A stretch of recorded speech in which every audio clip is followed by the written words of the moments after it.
Selamat datang di YouTube channel Podcast Malam Kliwon. Sebelum mulai mendengarkan, silakan klik tombol subscribe dan nyalakan tombol notification. Jangan lupa untuk gunakan headset kalian dan selamat mendengarkan.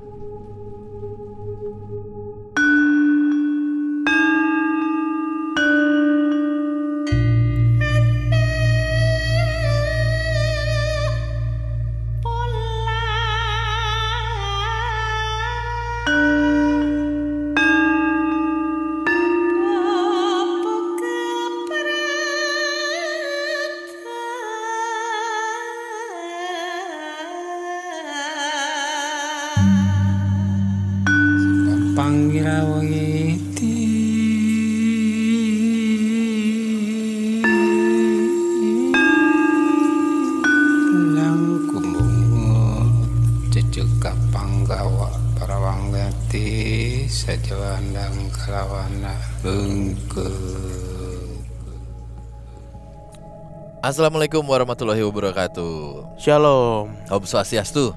Nama budaya. Salam kebajikan. Selamat datang kembali di YouTube channel Podcast Malam Kliwon. Betul. Lama kita tidak mengudara kembali. Aduh, gua secara pribadi Gak enak ya sebenarnya ya meninggalkan teman Kliwon di YouTube.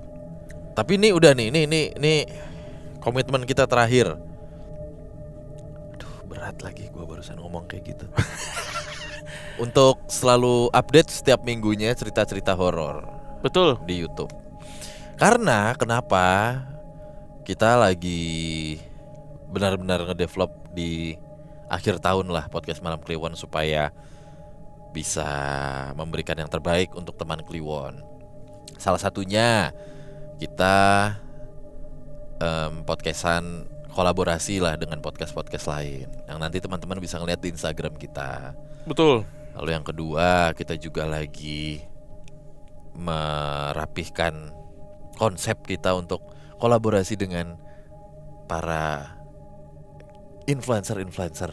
Ternyata banyak influencer cerita horornya. Terus apalagi ya, intinya gitu sih. Kita lagi mencoba mencanangkan untuk podcast Malam Kliwonnya biar lebih konsisten lagi. Betul. Makin banyak variannya. Kalian nanti bisa lihat juga di Spotify kita tuh udah ada sama Retropus kemarin. Nanti mendatang akan sama Podcast Mas. Dan lain sebagainya. Betul. Gitu sih. Jadi kita lagi mencoba mendevelop banyak hal lah, mengembangkan banyak hal buat Podcast Malam Kliwon. Begitupun di YouTube, kita juga lagi trial untuk ada vlog, ada segala macam dan lain-lain gitu. Dan jangan lupa untuk follow Instagram teman Kliwon buat yang aku teman Kliwon. Teman Kliwon. Bener banget. Itu udah official akunnya teman Kliwon. Gitu. Kita juga janji nih ya buat di YouTube akan tayang frekuensinya nggak tiap hari tapi akan rutin. Betul. Gitu. Jadi teman-teman bisa tahu schedule tiap hari apa aja tayangnya. Ya kalau lagi pengen tiap hari tapi konsisten aja pokoknya. Yang penting kan itu sebenarnya. Gak harus tiap hari kok bang. Yang penting seminggu lu tayangnya jelas gitu, hari apa sama hari apa. Kemarin kita dihardik bro sama teman Kliwon. Dihantem. Oke lah. Kita merchandise lagi. Iya merchandise belum. Lupa ya. Beres juga nih. Apa ini? Enggak kan lo yang kirain mau ada yang diumumin. Merchandise kita juga masih dalam proses ya. Kemarin sempat ada kendala lagi. Benar. Niatnya tuh untuk merayakan 100 episode di Spotify. Tapi ya lagi-lagi lah. Seperti itulah kehidupan. Manusia hanya berencana. Budget dan finance yang menentukan. Oke, Zon. Oke. Oke ya. Oke. Cukup. Kita masuk ke cerita pertama. Ini cerita yang cukup singkat. Oke. Assalamualaikum warahmatullahi wabarakatuh, Mas Bimo dan Mas Danu. Waalaikumsalam. Selamat malam dan sehat selalu. Saya Elda dari Blitar. Kali ini mau menceritakan pengalaman mistis yang dialami oleh ibu saya pada tahun 1975. Oke. Tahu kan ya, saat itu penerangan di desa kami tuh masih sangat minim dan sering padam lampunya. Rumah saya ini dulunya masih dikelilingi oleh hutan jati. Dan tepat di samping rumah ada tempat selepan padi untuk yang mengupas kulit padi. Selepan ya. Selepan ya, pokoknya gitu deh. Bacanya apa? Ya pokoknya begitu untuk ngupas padi buat gitu ngupas loh. padi Selepan padi gitu. Iya, jadi di samping rumah tuh ada tempat buat ngupas padi yang memiliki bangunan rumah untuk menyimpan mesin dan lantai ubin untuk menjemur padi yang mau dikupas. Ibu saya waktu itu usianya 9 tahun. Dia mau belajar tapi kondisi listrik padam. Jadi ibu memutuskan untuk pergi ke rumah Eyang Putri karena rumah Eyang Putri ini beda saluran dan listriknya nggak padam. Ibu saya lewat jalan pintas melewati rumah selepan padi itu. Namun saat masuk ke halaman selepan padi, ibu saya melihat nenek tetangga yang dikenal ibu sedang mengangkat keranjang padi dan sambil nuntun cucunya, dan diikuti anak-anak ayam yang bersuara cek cek cek cek gitu. Wah. Refleks ibu saya teriak, "Mbah, aku bareng." Ibu saya langsung menggandeng tangan nenek itu. Namun saat keluar halaman rumah dan terkena sinar bulan, baru terlihat bentuk yang digandeng oleh ibu saya adalah sesosok makhluk yang membawa kain-kain sangat banyak. Bahkan yang dikira cucunya tadi langsung berubah menjadi gundukan kain yang ditenteng. Dan payudaranya menjuntai panjang. Seketika ibu saya lari dengan menutup mata masuk ke rumah warga yang lagi hajatan. Untungnya pas listrik padam, ya jadi ibu saya gak ketahuan tuh menyusup ke rumah itu. Setelah ibu saya masuk ke rumah itu, listrik udah menyala kembali dan minta diantarkan oleh Pak D yang ikut hajatan. Sekian cerita dari saya, mohon maaf kalau ada salah kata, pengetikan yang tidak rapi dan kurang serem. Terima kasih untuk semua untuk semua tim podcast Malam Kliwon. Luf katanya. Wah, ternyata nyokapnya ya. Umur berapa tadi nyokapnya? Di 9 tahun, 75 bro. Apa bentukannya kayak apa? Kolong wewe jadi. Wewe gombel. Iya, kolong wewe juga bisa sih. Iya. Tapi denger ciak gitu, gue jadi teringat di episode 106 di Spotify. Buat teman-teman yang dengerin, itu kejadian yang lumayan membuat kita agak bingung dan di luar nalar ya, ketika kita membacakan cerita dari teman Kliwon yang ada di Nusa Penida di Bali. Oh iya. Ketika kita membacakan cerita, lalu dia menjelaskan ada ciri-ciri, bukan ciri-ciri ya, kejanggalan kayak bunyi suara ayam, suara anak nangis, sapi, dan ngelihat sosok putih di dekat pura yang biasanya di depan rumahnya orang-orang Bali gitu ya. Set, tiba-tiba Siri di handphone gua bunyi. Bro. Berbunyi, lalu menuliskan sebuah kalimat yang intinya menunjukkan satu nama, di mana nama itu terus titik pokoknya my name is nama mother of Kang gitu. Nah, di situ kita berpikir ya, kayak gue udah sampai ngetes berkali-kali untuk kepencet aja enggak satu-satu. Yang kedua, Siri itu kayak harus dikomen dulu kan? Benar. Dikomen dulu, dan biasanya langsung keluar hello, can I help you, atau here is the suggestion for you, let's say. Misalnya apa What gitu. can I do for you? Intinya untuk buka Siri tuh harus ada keywordnya. Benar. Hai Siri atau hello Siri. Betul. Nah tuh kan nyala. Nah, hello Siri. Abis dipanggil dia tadi. Kalau kemarin itu kita nggak ada sama sekali kalimat yang nyebutin Siri. Nggak ada yang nyebutin Siri, nggak ada yang nyebutin mother, nggak ada yang nyebutin nama, nggak ada yang nyebutin apa lagi ya. Ya pokoknya si Siri ini tiba-tiba nyala aja. Gue merinding nih. Nyala dan menangkap mungkin sinyal entah dari studio ini yang kayak nunjukin ini gue adalah ibu dari, ya gue nggak tahu ya. Cuman kalau mau kalau itu adalah suara orang lain yang bersuara gitu, kayak tolong kasih tahu nih sama Bimo sama Danu, ada gue di sini dan gue adalah ibunya si siapalah itu. Berarti kan cewek. Kayak gitu. Itu ya mungkin cocok logi kali ya. Mungkin cocok logi ya. Tapi kalau dibalikin ke teknologi dan dipikirin secara rasional sih nggak masuk akal gitu. Orang gue sampai besok paginya gue tes terus. Nggak pernah selama ini juga nggak pernah. Gitu deh. Oke. Cerita berikutnya. Makanya dengerin juga di Spotify guys. 106 menit 30-an lah. Yes. Oke. Yang dari lu aja. Oh ini nggak apa-apa nih. Nggak apa-apa. Oke. 2 cerita untuk welcome-nya kita lagi ke teman-teman. Sekitar tahun 2005 gue sekeluarga pindah ke rumah daerah Cilandak Timur. Awalnya itu rumah agak gak layak tinggal, jadi kita renovasi sesuai keinginan. Nah pas lagi proses renovasi itu, gue sempat ikut cek ke lokasi. Ternyata ada sumur di sana. Mungkin karena rumah lama gitu kali ya, akhirnya untuk renovasi sumur itu ditutup dan berubah jadi kamar mandi lantai 1. Setelah rumah udah rapi, gue sekeluarga pindah nih. Tepatnya di rumah tuh ada 5 kamar, 1 di bawah, 4 di atas. Saat itu gue cuma berdua bersaudara. Dan adik gue laki-laki juga belum gede banget. Jadi kita kadang tidur berdua di kamar yang paling besar. Terus di atas juga ada 2 kamar mandi. 1 di dalam kamar mandi biasa dan 1 kamar mandi di luar itu untuk asisten rumah tangga.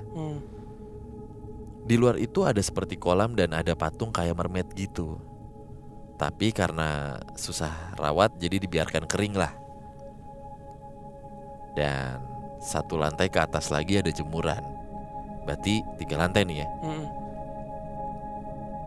Ada kolam lagi di depan pintu masuk rumah, diisi sama ikan-ikan yang lumayan terawat awalnya. Oke, kita lanjut cerita seremnya nih.